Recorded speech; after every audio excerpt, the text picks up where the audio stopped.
मिनश्शैतानिर्रजीम बिस्मिल्लाहिर्रहमानिर्रहीम। अस्सलाम वालेकुम। Hope you are doing good. अच्छा जी, बहुत पुअर परफॉर्मेंस थी आपके क्विज़ की। मैं देख रहा था, कुछ देखे हैं मैंने। मतलब कि अगर आपको इन्फॉर्म भी कर दिया गया है कि आपने प्रिपेयर रहना, फिर भी ये हाल है, पता नहीं क्या करोगे आप लोग मिड में और फाइनल में। तो अभी भी काफ़ी टाइम है, इसको प्रिपेयर करें अच्छी तरह। ये क्विज़ देने का पर्पज़ यही था कि थोड़ा सा आपको आइडिया हो जाए कि इसका पेपर किस तरह का आता है। इसको ज़रा ना थोड़ा सा सीरियसली लें। मैं भी नेक्स्ट वीक में आपका 3rd चैप्टर का क्विज़ लूँ, तो इसलिए इसको थोड़ा सा तैयारी के साथ प्रिपेयर किया कर। अच्छा जी, हमारा नेक्स्ट जो चैप्टर है that is about study incompressible flow in pressure conductors. 8th chapter है ये आपकी बुक का, fluid mechanics with engineering application का। स्टेडी फ्लो क्या होता है आपको बताया हुआ है ऑलरेडी, जो with respect to time change ना हो। एक पर्टिकुलर पॉइंट पे सुबह 8 बजे जब फ्लो है वही रात को 8 बजे भी वही हो, दोपहर को 12 बजे भी वही हो। फॉर एग्ज़ाम्पल एक ब्रिज है, वहाँ पे आप फ्लो देख रहे हैं सुबह कनाल के ब्रिज पे, सुबह आप देख रहे हैं जी 4 क्यूबिक मीटर पर सेकेंड है।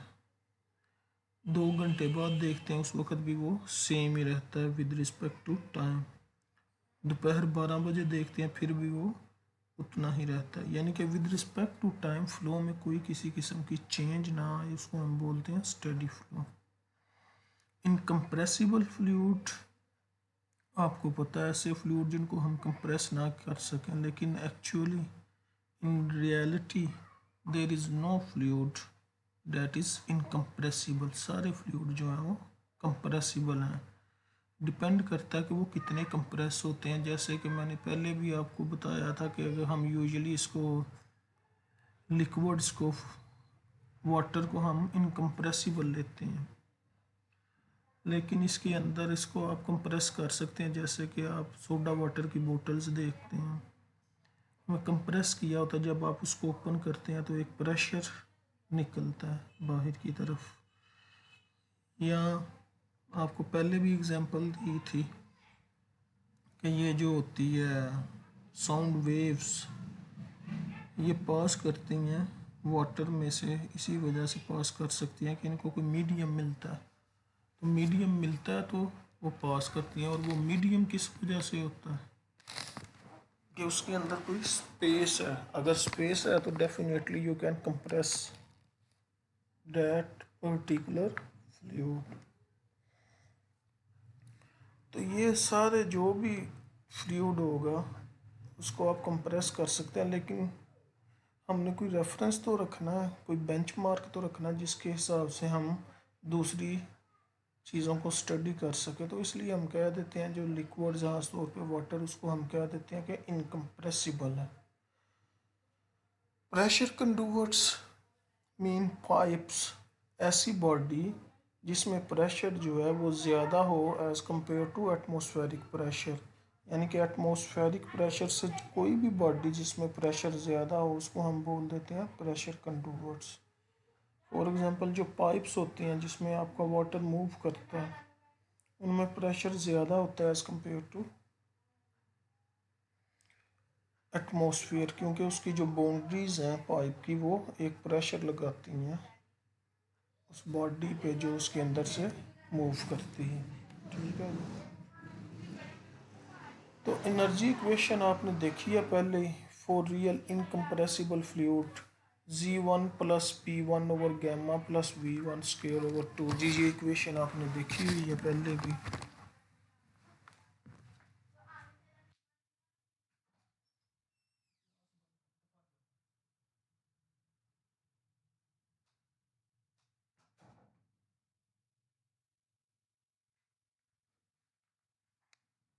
बड़ी फेमस इक्वेशन आप लोगों ने देखी हुई है, पहले स्टडी की हुई है। बर्नौली इक्वेशन, इसको एनर्जी इक्वेशन भी हम कहते हैं, to draw the energy lines. काफ़ी स्टूडेंट्स लास्ट टाइम इससे क्वेश्चन कर रहे थे कि sir what is difference between energy line and hydraulic grade line. देखें, दो पर्टिकुलर, एक पाइप है उसमें वाटर फ्लो हो रहा है, ठीक है, तो उसमें क्या करना है आपने, अगर तो आप वो पाइप स्ट्रेट लाइन में पड़ा हुआ है, यानी कि उसमें एलिवेशन डिफरेंस नहीं है, तो एलिवेशन हेड किसी भी पॉइंट पे सेम ही रहेगा। दूसरी कंडीशन क्या हो सकती है कि वो पाइप इंक्लाइंड है, अगर इंक्लाइंड है तो एलिवेशन हेड वेरी करेगा। अगर तो स्ट्रेट एलिवेशन हेड सेम रहेगा तो उसमें बाकी और क्या चीज़ आ सकती है, प्रेशर हेड और वेलोसिटी हेड। एक पॉइंट ए पे आप कहते हैं जनाब, ऐड करते हैं आप प्रेशर हेड को और एलिवेशन हेड को, इसी तरह दूसरे पॉइंट पे आप प्रेशर हेड और एलिवेशन हेड को ऐड करते हैं। इन दोनों को ऐड करने से जो आपका आंसर आता है उसको अगर आप ड्रा करें, यानी कि ए पॉइंट पे अगर आप प्रेशर हेड और एलिवेशन हेड को ऐड करते हैं, बी पॉइंट पे प्रेशर हेड और एलिवेशन को हेड को ऐड करने से इन दोनों को ज्वाइन कर लें एक लाइन के थ्रू, तो उस लाइन को हम बोलते हैं हाइड्रोलिक ग्रेड लाइन। उसी ए पॉइंट पे अगर आप elevation head plus pressure head plus velocity head कर लें ऐड, और इसी तरह बी पॉइंट पे एलिवेशन, प्रेशर और वेलोसिटी हेड्स को ऐड कर लें और उनको आपस में मिला दें एक लाइन के थ्रू, तो जो लाइन बनेगी उसको हम बोलते हैं एनर्जी ग्रेड लाइन, ठीक है। तो ये डिफरेंस था between hydraulic grade line and energy grade line. अच्छा जी, कहता है कि ये इसमें हम अज्यूम करते हैं कि आइसोथर्मल कंडीशन है, कि there is no heat is coming और going out from the system, ठीक है। तो उसके लिए ये एनर्जी इक्वेशन है। अच्छा जी, एक और चीज़ होती है, हमारे पास रेनॉल्ड नंबर है बड़ा famous, that is diameter of pipe into velocity of pipe over viscosity of pipe. देखें, ये ऊपर वाला जो हेड है ये इनर्शिया की वजह से है, मतलब ये जो वेलोसिटी है किस वजह से होती है, इनर्शिया की वजह से होती है, या आप उसको कोई प्रेशर अप्लाई कर रहे हैं। जबकि जो नीचे जो विस्कोसिटी है ये डिफरेंट चीज़ है, अगर जितना ज़्यादा मटेरियल विस्कस होगा रेनॉल्ड नंबर उतनी वैल्यू उसकी कम होगी। रेनॉल्ड नंबर की वैल्यू कम होगी, डेट्स मीन के फ्लूइड जो है वो कौन सा लैमिनर है, स्ट्रीक लाइन स्ट्रीम लाइंस बनेगी, ऐसे वो कह रहा है। और laminar flow n is equal to 1 HL varies as velocity, उसको छोड़ें अभी। तो रेनॉल्ड नंबर की वैल्यू जितनी कम होगी, डेट्स मीन के विस्कोसिटी की वैल्यू ज़्यादा होगी तो रेनॉल्ड नंबर की कम होगी, तो विस्कोसिटी की ज़्यादा मीन के फ्लो जो है वो कौन सा है, लैमिनर है, स्ट्रीम लाइंस की फॉर्म में फ्लो मूव करेगा। एक पॉइंट आएगा जब विस्कोसिटी की वैल्यू कम होगी और वेलोसिटी की इंक्रीज़ होगी, तो ये जैसे ड्रा किया हुआ इसका, तो एक कंडीशन आ जाती है जिसमें हम बोल देते हैं ट्रांजिशन कंडीशन, ट्रांजिशन स्टेट आ जाती है। इस ट्रांजिशन स्टेट में फ्लो बाज़ दफ़ा एक्ट करता है एज ए लैमिनर और sometime it acts like turbulent flow. Transition के बाद एक परमानेंट फेज़ आ जाती है जिसको हम टर्बुलेंट बोलते हैं, उसके बाद फ्लो जो है वो हमेशा एक्ट करता है एज ए टर्बुलेंट। तो अगर हम ड्रा करें graph between head loss and velocity, तो ग्राफ ड्रा करें तो हम देखेंगे कि कुछ टाइम तक वेलोसिटी और हेड लॉस प्रोपोर्शनल होंगे, यानी कि स्ट्रेट लाइन में ये इंक्रीज़ करेंगे, यानी कि वेलोसिटी के इंक्रीज़ होने से हेड लॉस इंक्रीज़ होता रहेगा। ऐसी कंडीशन में n की वैल्यू वो कहता है 1n मीन स्लोप आप कह लें। तो एक और कंडीशन आती है कि क्या होता है, एन की वैल्यू जो है वो इंक्रीज़ हो जाती है, एक से ज़्यादा चली जाती है 1.75, यानी कि वेलोसिटी के इंक्रीज़ करने से हेड लॉस इंक्रीज़ ज़्यादा होता है, जितना होना चाहिए उससे ज़्यादा होता है। मीन टू से कि they are not directly proportional. ठीक है, वेलोसिटी, और ये होता कहाँ पे, ट्रांजिशन स्टेट में ये फिनोमिना अकर होता है। वेलोसिटी के इंक्रीज़ करने से हेड लॉस जितना इंक्रीज़ होना चाहिए था उतना नहीं होता, उससे ज़्यादा होता है। तो इसके लिए एन की वैल्यू कहता है वो कितनी हो जाती है, 1.75 टू 2 के दरमियान चली जाती है। तो ये जस्ट उसने लेमिनर और टर्बुलेंट फ्लो में डिफरेंस बताया हुआ था। For laminar flow n is equal to 1, for turbulent flow n जो है 1.75 और 2 के दरमियान रहता है, यानी कि ट्रांजिशन कंडीशंस या परमानेंट टर्बुलेंट फ्लोज में। एन आप कह लें रेनॉल्ड्स नंबर है। ठीक है, एक्चुअली इसकी वैल्यू 2000 तक होती है। और अच्छा जी, critical Reynold number, critical point का आपको पता है, कोई ऐसा पॉइंट जिससे एक फेज से चीज़ दूसरी फेज में चली जाती है, तो कहते हैं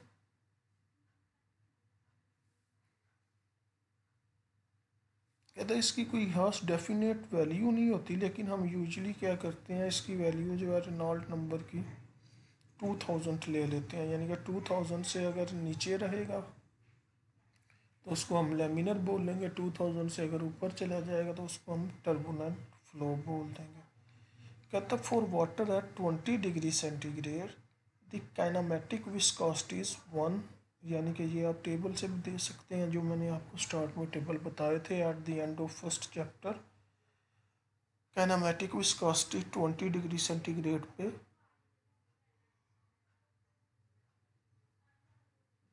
1 × 10⁻⁻6 square metre per second, kinematic viscosity का unit square metre per second है। And the case the critical Reynold number is obtained when, हमारे पास रेनॉल्ड नंबर का क्या फार्मूला था, R N is equal to D V over viscosity. तो यहाँ से हम D V critical is equal to Reynold number into viscosity आ जाएगा। रेनॉल्ड नंबर की हमने क्रिटिकल की वैल्यू पता है पहले ही हमें, ये हमने ऊपर स्टार्ट में दी है 2000 है, तो 2000 को 1 × 10⁻⁶ से मल्टीप्लाई कर दें तो 0.002 स्क्वायर मीटर पर सेकंड है। ठीक है जी, तो अगर हम डायामीटर पाइप का हमें पता हो तो हम इजीली बता सकते हैं कि क्रिटिकल वेलोसिटी की वैल्यू क्या होगी। फॉर एग्जांपल हम कहते हैं कि 25 मिलीमीटर डायामीटर पाइप है,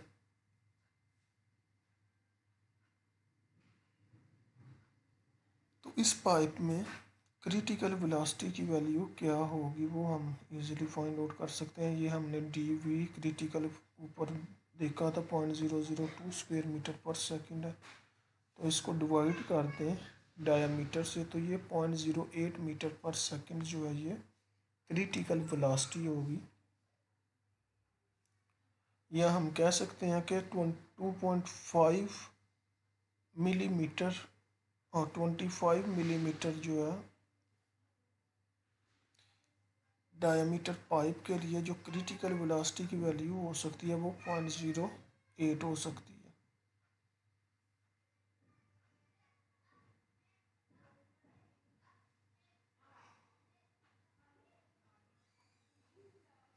तो ये critical velocity is an important term while we are talking about laminar or turbulent flow।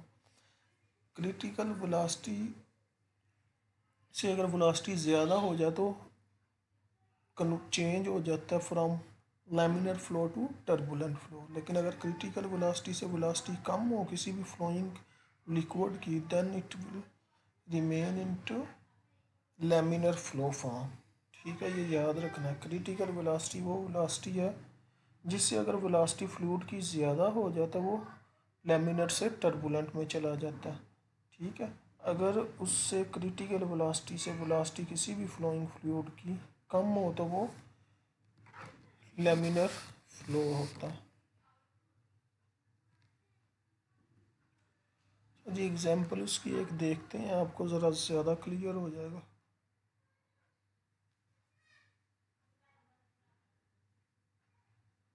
कहता है एन ऑयल जिसकी स्पेसिफिक ग्रेविटी है 0.85 और विस्कोसिटी है काइनेमेटिक विस्कोसिटी 1.8 ×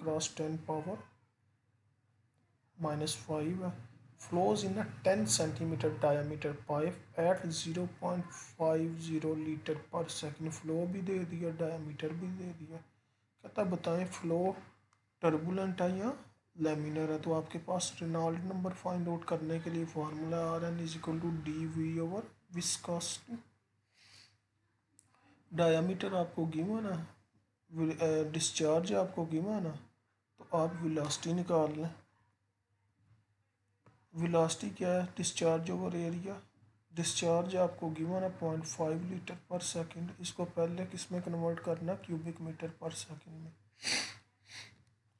0.5 को डिवाइड 1000 से करेंगे तो 0.0005 क्यूबिक मीटर पर सेकंड। एरिया आपको डायमीटर गिवन है 10 सेंटीमीटर, तो डायमीटर से आप एरिया निकाल सकते हैं πr²। ठीक है, तो ये वेलोसिटी आ गई 0.0637 diameter into velocity over viscosity, तो 354 आ रहा है आंसर। तो डेट्स मीन कि आपका जो फ्लो है वो कौन सा है, लैमिनर है, क्योंकि इसकी वैल्यू जो है <<2000 है। तो फ्लो कौन सा हो गया, लैमिनर हो गया। देखें अभी क्विज़ में किसी स्टूडेंट ने मुझसे पूछा था कि सर ये इंचज़ में दिया हुआ है, पता नहीं किसी क्वेश्चन में। देखें जो भी आपने यूनिट्स लेने हैं वो सेम लेने हैं।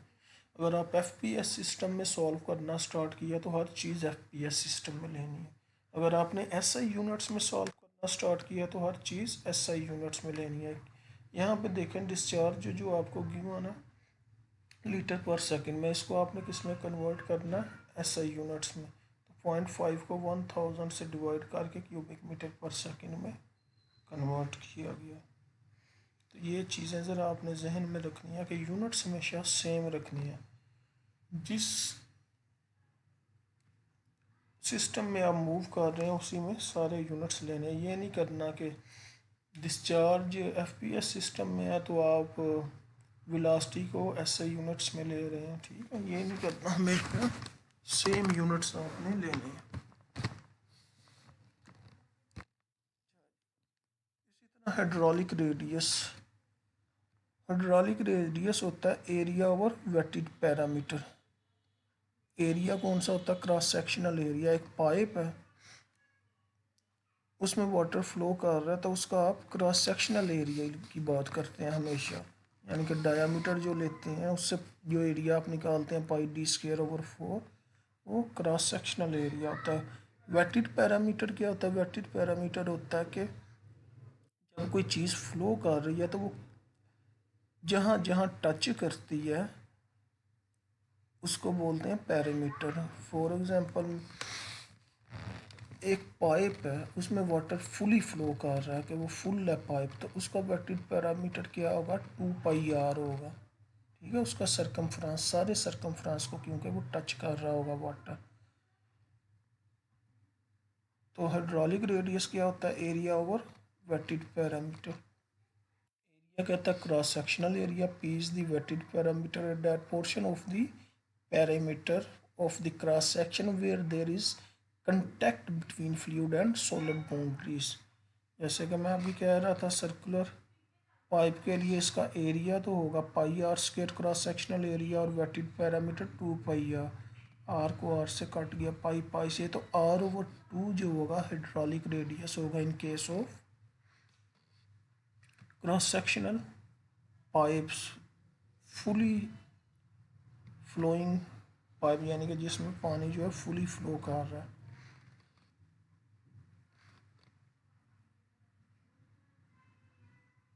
यहाँ पे एक चीज़ आपने नोट करनी है, आर एच जो है हाइड्रोलिक रेडियस है, ना कि रेडियस है। There is difference between hydraulic radius and simple radius. तो हाइड्रोलिक रेडियस क्या होता है? एरिया और वेटेड पैरामीटर।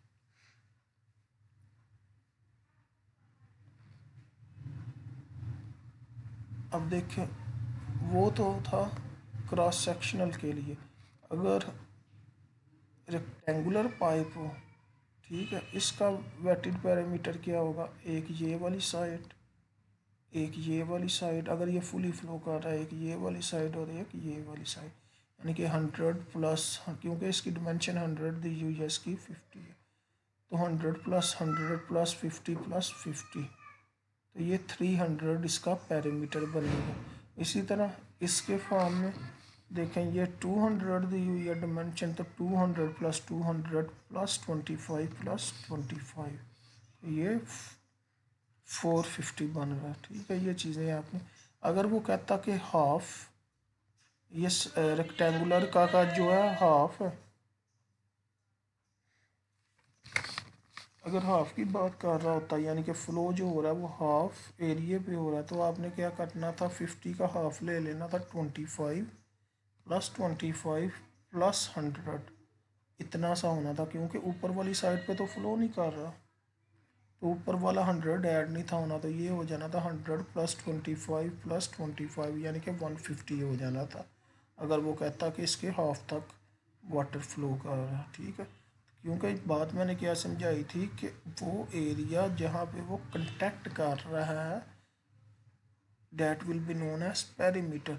जब हाफ फ्लो करेगा तो ऊपर वाले को तो कांटेक्ट ही नहीं करेगा, यानी कि टच ही नहीं करेगा। इसी तरह साइड का भी हाफ हाफ छोड़ देंगे तो बाकी कितना बच जाएगा?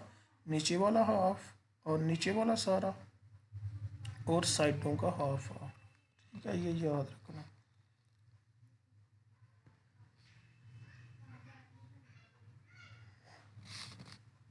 अच्छा जी, ये हाइड्रोलिक रेडियस था। अब हाइड्रोलिक रेडियस के बाद हमारे पास एक आगे बहुत अहम है ये टॉपिक, यानी कि हमने एक इक्वेशन ड्राइव करनी है, जनरल इक्वेशन इसको बोलते हैं फॉर कंटूवर्ड फ्रिक्शन। हम क्या कहते हैं जनाब? एक पाइप है, ये फिगर 2.8, कहते हैं एक पाइप है, इसमें वाटर जो है या कोई भी लिक्विड फ्लो कर रहा है, यहाँ से इस नीचे से ऊपर की तरफ, ठीक है, पॉइंट 1 से पॉइंट 2 की तरफ फ्लो कर रहा है, इसकी लेंथ एल है, पॉइंट 1 की एलिवेशन हेड को कह दिया Z1, पॉइंट 2 के एलिवेशन हेड को Z2 कह दिया। यहाँ पे जो प्रेशर हेड है उसको P1 ओवर गामा कह दिया। यहाँ पे जो वेलोसिटी हेड है V1 स्क्वायर ओवर 2G कह दिया। यहाँ पे जो प्रेशर हेड है इसको P2 ओवर गामा कह दिया। यहाँ पे जो वेलोसिटी हेड है that is V square over 2G, plus इसमें क्या होगा? हेड लॉस, यानी कि ये देखें, इसको अगर तो हेड लॉस ना हो तो फिर तो hydraulic energy grade line straight रहनी चाहिए, बल लेकिन हेड लॉस होता है, जिसकी वजह से ये इंक्लाइंड हो जाती है। अब आपको यहाँ पे एक और चीज़ क्लियर हो जाएगी जो मैं बार बार आपको बता रहा था। देखें, हाइड्रोलिक ग्रेड लाइन एक ही पॉइंट पे आपने क्या ऐड किया? एलिवेशन हेड और प्रेशर हेड को ऐड किया। इसी तरह यहाँ पे एलिवेशन हेड और प्रेशर हेड को ऐड किया, तो इस पॉइंट को और इस पॉइंट को मिला दिया एक लाइन से, जिसको हम बोल देते हैं हाइड्रोलिक ग्रेड लाइन। इसमें वेलोसिटी हेड ऐड कर दिया, इसमें भी वेलोसिटी हेड ऐड कर दिया, तो ये लाइन जो ड्रा करेंगे इसको हम बोल देंगे एनर्जी ग्रेड लाइन। ठीक है जी, ये चीज़ थी हमारे पास। एनर्जी ग्रेड लाइन भी होगी और हाइड्रोलिक ग्रेड लाइन भी होगी। तो इसमें हम कह रहे थे कि ये फ्लूइड जो है मूव कर रहा है from one direction to another direction.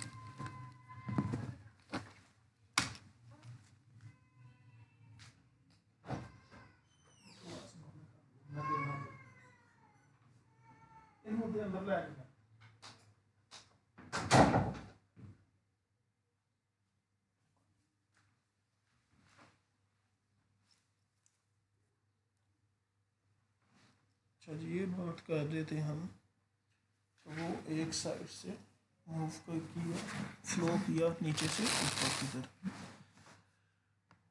तो ये बर्नौलीज इक्वेशन की यहाँ पे आपको क्लैरिटी होगी, हाइड्रोलिक ग्रेड लाइन की भी और एनर्जी ग्रेड लाइन की।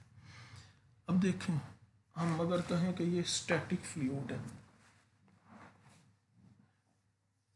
फॉर स्टैटिक फ्लूइड के लिए हम क्या देखते हैं, स्टैटिक कंडीशन हम कहते हैं जी, या हम कहते हैं इक्विलिब्रियम कंडीशन है। तो इक्विलिब्रियम कंडीशन के लिए, अच्छा इसको हम इधर एक साइड पे दोबारा ड्रा कर लेते हैं। यहाँ पे जो फोर्स लग रही है, यहाँ इस साइड पे भी ओपन साइड है, यहाँ पे भी एक प्रेशर लग रहा होगा, एक यहाँ पे भी प्रेशर लग रहा होगा। इस फ्लूइड का जो वेट है वो क्या करेगा, इसको नीचे की तरफ मूव करने की ट्राई करेगा। दो कंपोनेंट बनेंगे, एक ये वाला कंपोनेंट बनेगा साइन और एक कॉस। कॉस जो है वो परपेंडिकुलर टू दिस प्लेन हो जाएगा, तो वो ख़त्म हो जाएगा, जबकि दूसरा जो कंपोनेंट है वो इसको मूव करने की ट्राई करेगा नीचे की तरफ। एक प्रेशर, ये प्रेशर, एक उसका वेट, एक और चीज़ होगी, ये फ्लूइड नीचे से ऊपर की तरफ मूव कर रहा है, तो ऊपर से एक रेजिस्टेंस की फोर्स होगी जिसे हम फ्रिक्शन फोर्स कहते हैं, वो भी लगेगी। क्या होती है वो, टाउ इनटू इसका perimeter, along the perimeter and along the length लगेगी, ठीक है। तो टाउ इंटू पी एल, ये चार चीज़ें इस पे लग रही हैं। तो ये जो वेट है, इसका वेट का हमने कौन सा वेट आपको पता है, गैमा इंटू वॉल्यूम है। तो गैमा जो है वो specific weight into volume, volume क्या होगा इसका, cross sectional area into length. तो ये ले लिया, इसका कंपोनेंट कौन सा, साइन कंपोनेंट है जो इस तरफ मूव कर रहा है, बाकी दूसरा कौन सा, कॉस कंपोनेंट है। तो gamma A L sine alpha, ये फोर्स हो जाएगी, और एक है शेयर स्ट्रेस की फोर्स, ये होगी। ये चार फोर्सें होंगी। तो अगर हम कहें कि ये इक्विलिब्रियम स्टेट में है, तो इक्विलिब्रियम स्टेट के लिए हमारे पास जो है फोर्सेस का समेशन इन एक्स डायरेक्शन जो है, इस डायरेक्शन में वो ज़ीरो होना चाहिए, summation of forces, sorry all direction में, ठीक है। समेशन ऑफ फोर्सेस जो है वो ज़ीरो होना चाहिए। तो P1/A एक डायरेक्शन में है, जबकि इसकी अपोजिट डायरेक्शन में है P2/A। तो P1/A माइनस P2/A। इसी तरह जो है वेट की जो फोर्स है वो भी P1 के अपोजिट है, तो इस तरफ आ रही है, वो भी minus gamma LA sine alpha. उसके बाद एक और फोर्स है जो फ्रिक्शन की फोर्स है, वो भी ऊपर से नीचे की तरफ अपोजिट डायरेक्शन में लग रही है, तो वो भी माइनस में आ जाएगी, minus tau P into L equal to zero, ठीक है जी। ये हमारे पास इक्वेशन बनी। अगर हम जस्ट shear स्ट्रेस की बात करें, तो वो shear स्ट्रेस क्या है, tau naught into P, integration है टाउ की और डी पी की, यानी कि इसको टाउ नॉट इंटू पी को लिख सकते हैं equal to tau naught into D P, कहाँ से लेके, ज़ीरो से लेके पी तक, इसको इस फॉर्म में भी लिख सकते हैं। In which tau is the local shear stress acting over a small incremental portion D P पे लग रही है ऑफ द वेटेड पैरामीटर, ठीक है। अच्छा, हमारे पास जो ये फिगर है उससे हम ये ड्रा कर सकते हैं, यहाँ से हम एक चीज़ और भी ड्रा कर सकते हैं, ये Z1, ये Z2, ठीक है। अगर इसको हम ऐसे ड्रा करें और ये एंगल यहाँ पे हो, एंगल ये वाला जो लिखा है एंगल अल्फ़ा है, ठीक है। एंगल अल्फ़ा यहाँ पे हो, तो इसका जो एक कंपोनेंट है Z2 minus Z1 over L जो है, इसको लिख सकते हैं हम साइन अल्फ़ा के अगेंस्ट, लिख सकते हैं ना। यहाँ पे साइन अल्फ़ा क्या होगा, Z2 minus Z1 over L, यानी कि वो जैसे हम कहते हैं परपेंडिकुलर और हाइपोटेन्यूज, तो Z2 minus Z1 over L sine alpha इसके इक्वल होगा। And dividing each term in equation 8.3, ये 8.3 है, इसको कहता है बाई गैमा ओवर ए से डिवाइड कर दें सारी इक्वेशन को। तो P1 over A, P1 into A over gamma over A, तो ए से कट जाएगा, P1 over gamma minus P2 over gamma. Sine alpha की जगह पे क्या लिख देना था हमने, G2 minus G1 over L, ठीक है, और इसको डिवाइड कर देना था, इससे डिवाइड कर देना गैमा ओवर ए, गैमा ओवर ए से डिवाइड करेंगे तो ये गैमा ओवर ए ख़त्म हो जाएगा, एल रह जाएगा इंटू साइन अल्फ़ा रह जाएगा। साइन अल्फ़ा एल भी इसका ख़त्म हो जाना, साइन अल्फ़ा जो है उसकी जगह पे जस्ट हमारे पास आ जाएगा G2 प्लस G1, ठीक है, क्योंकि बाहर माइनस का साइन है तो अंदर माइनस इंटू माइनस प्लस हो गया। Minus tau not P L था हमारे पास, और ये minus tau not P L को इस साइड पे ले गए, डिवाइड किससे करना था, गैमा ओवर ए से, ठीक है। रिपीट करता हूँ, इस इक्वेशन को कहता है सारी को गैमा ओवर ए से डिवाइड कर दें। गैमा ओवर ए यहाँ पे आया तो ए से कट गया, जस्ट गैमा रह गया, P1 ओवर गैमा, यहाँ पे भी P2 ओवर गैमा, गैमा ए डिवाइड करेंगे गैमा ए से, गैमा ए से ख़त्म हो गया, एल साइन अल्फ़ा रह गया, तो साइन अल्फ़ा की जगह पे कहता है G2 minus G1 over L लिख दें, तो एल भी ख़त्म हो गया, तो हमारे पास आ जाएगा G2 माइनस G1, वो भी ख़त्म करके तो जो फाइनल फॉर्म है इक्वेशन की वो ये बन जाएगी।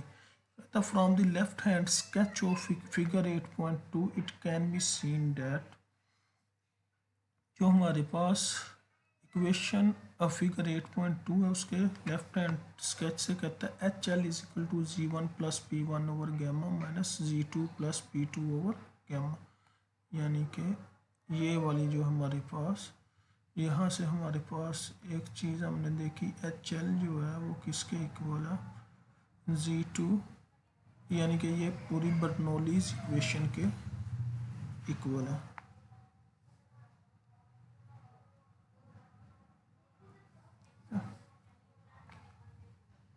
G1 plus P1 over gamma minus G2 plus P2 over gamma. H L की जो वैल्यू है for the right side of this expression and R H for A over P in equation 8.5, equation 8.5 ये थी, इसमें क्या कहता है वो, इस सारे की जगह पे एच एल पुट कर दिया और ए ओवर पी, ए ये है, पी को नीचे ले आए तो ए ओवर पी हो जाएगा, ए ओवर पी की जगह पे आर एच पुट कर दें, तो ये हमारे पास जो फाइनल फॉर्म बन जाएगी इक्वेशन की वो ये फॉर्म बन जाएगी, ठीक है जी। ये सिंप्लीफाइड फॉर्म है इक्वेशन की, यानी कि हेड लॉस की। The equation is applicable to any shape of uniform cross section regardless of whether the flow is laminar और टर्बुलेंट, यानी कि कहता है ये जो इक्वेशन अभी हमने बनाई 8.6, ये ऐसे क्रॉस सेक्शनल के लिए एप्लीकेबल है जो यूनिफॉर्म हो, जबकि वो केयर नहीं करता कि फ्लो उसमें लेमिनर हो और टर्बुलेंट, ठीक है, just for uniform cross sectional के लिए। नेक्स्ट वो कहता है for a smooth welded conduit where wall roughness may be neglected, कहता है एक ऐसा पाइप है जिसमें वॉल रफनेस हम कहते हैं, सपोज करते हैं कि है ही नहीं। It might be assumed that the average fluid shear stress यानी कि tau at the wall is some function of density, viscosity और वेलोसिटी के, और उसकी कहता है इक्वेशन इस फॉर्म में हम लिख सकते हैं, tau nought is equal to के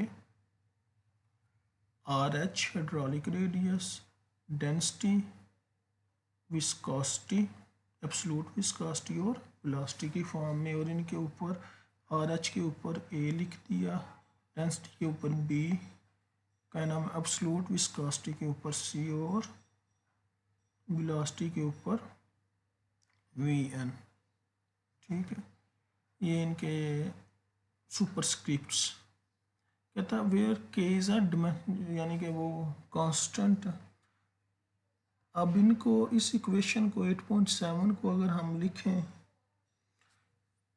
in the form of force length and time की फॉर्म में लिखें तो ये इसकी क्या इक्वेशन बनेगी, हमें पता टाउ क्या होता है, फोर्स पर यूनिट एरिया।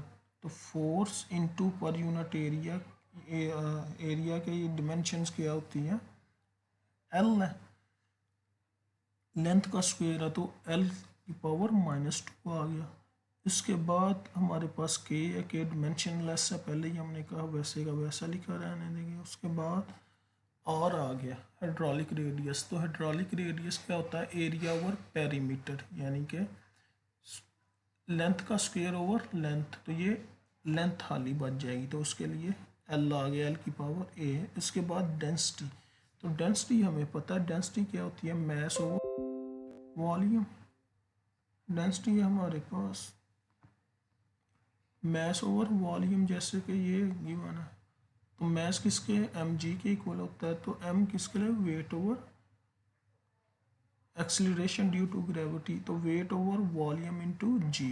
तो वेट ओवर वॉल्यूम, वेट की जगह पे क्या आ गया हमारे पास, फोर्स। वॉल्यूम की जगह पे हमारे पास क्या आ जाएगा, वॉल्यूम इनटू जी। जी क्या, मीटर और स्क्वायर सेकंड। तो जी जनाब हमारे पास आ जाएगा, फाइनल डेंसिटी जो है is equal to weight over volume into metre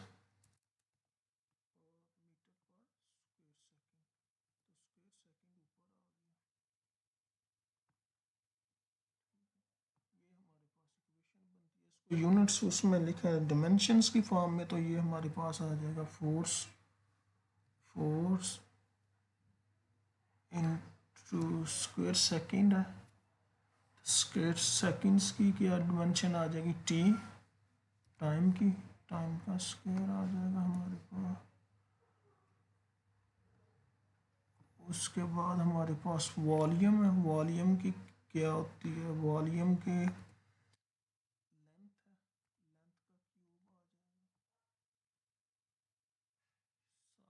multiply हो रहा है मीटर, मीटर की भी लेंथ आ गई।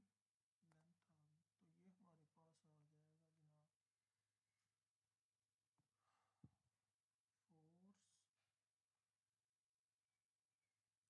फोर्स इंटू लेंथ की -4 इंटू टाइम का स्क्वायर आ गया। उसके बाद हमारे पास विस्कोसिटी है, एब्सोल्यूट विस्कोसिटी का यूनिट्स हमें पता, ठीक है जी। एब्सोल्यूट विस्कोसिटी होती है हमारे पास न्यूटन स्क्वायर सेकंड पर मीटर के।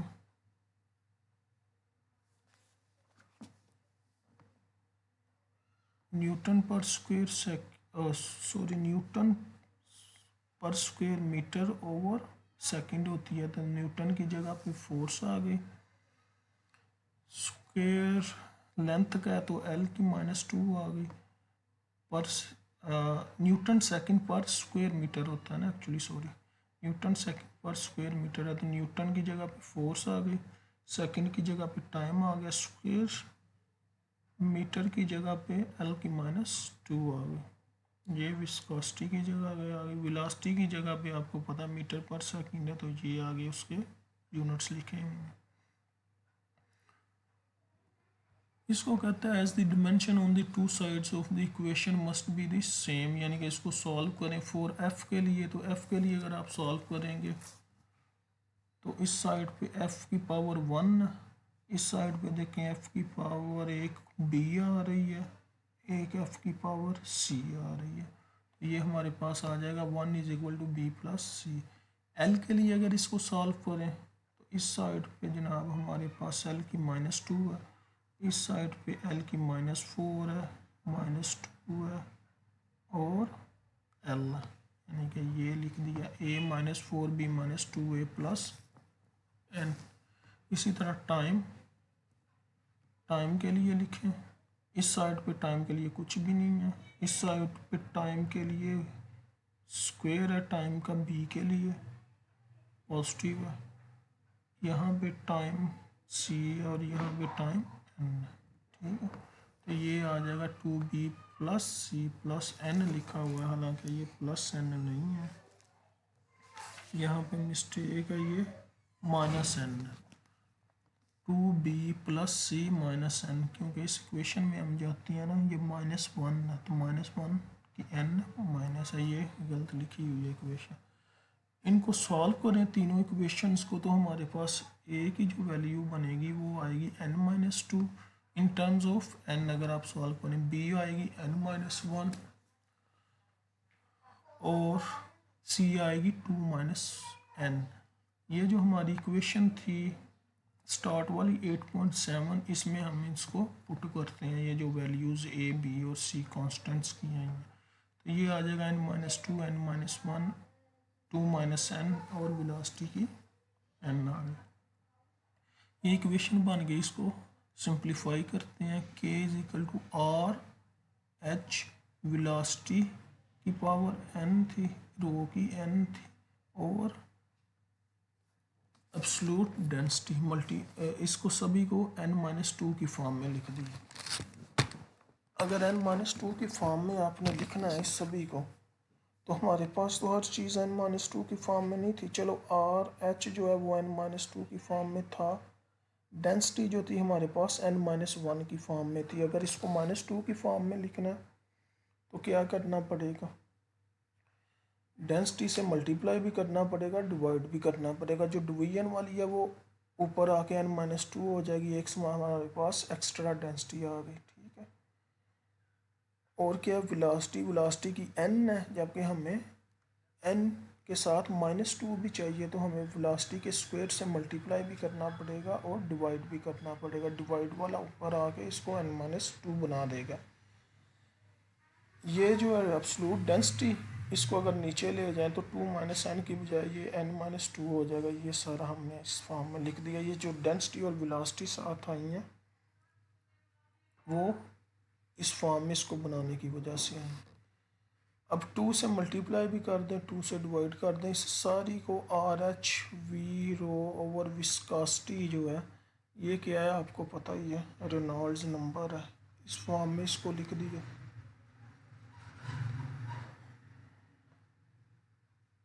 तो Rn-2 की फॉर्म में लिख दी। For RH is a Reynolds number with RH as the characteristic length, ठीक है। अब इस सारी इक्वेशन को 2KRn-2 को अगर हम कह दें CF है, तो इसको इस इक्वेशन को सिंप्लीफाई करके हम लिख सकते हैं tau not = CF row v²/2। कहता है inserting this value of tau in equation 8.6, जो लास्ट पेज पे थी 8.6, HL = tau not LR not, ठीक है। तो यहाँ पे टाउ नॉट की जगह पे हम वैल्यू लिखते हैं CF/LR v²/2g। ये बड़ी फेमस इक्वेशन है जिसको हम अप्लाई कर सकते हैं any shape of smooth weld cross section, ठीक है। तो ये फाइनल इक्वेशन थी हमने जो हेड लॉस की निकालनी थी for any kind of pipe के जो कि स्मूथ हो। इसको रफ पाइप के लिए अप्लाई करने के लिए नेक्स्ट हम देखेंगे कि वो इसको रफ पाइप के लिए किस तरह अप्लाई कर सकते हैं। एक्चुअली आज जो मेन पर्पस था जनरल इक्वेशन थी फॉर प्रेशर कंडक्ट के लिए, जिसमें हमने हेड लॉस फाइंड आउट किया।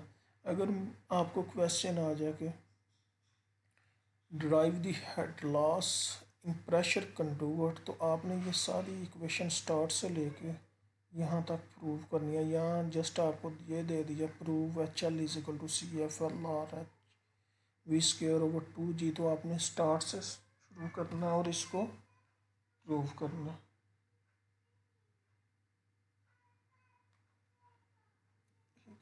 तो ये सिंपल सा था general equation for conduct friction. इसमें कोई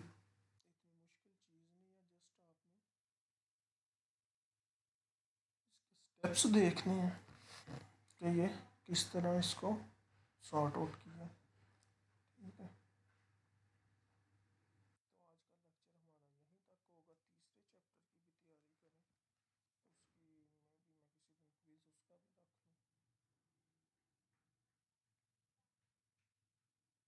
यहाँ आपकी जो क्लास होगी उसमें आप मुझसे पूछ सकते हैं। ठीक है, तो आई होप कि आज का लेक्चर आपको सारा क्लियर हो गया होगा स्टार्ट से कि स्टडी फ्लो पहले भी बताया हुआ है, प्रेशर कंट्रोल्स का भी पता चल गया, इनकम्प्रेसिबल का भी पता चल गया, energy equation, laminar and turbulent flows, बाद क्रिटिकल रेनॉल्ड नंबर एग्जाम्पल की है, उसके बाद हाइड्रोलिक रेडियस बताया क्या होता है, उसके बाद जनरल इक्वेशन फॉर कंडूवर फ्रिक्शन। ठीक है, कंडूवर फ्रिक्शन के लिए ये इक्वेशन हमने डिराइव की। ठीक है, तो यहाँ तक ही लेक्चर है आज का। Hope you have got it. Okay जी, अल्लाह हाफिज़।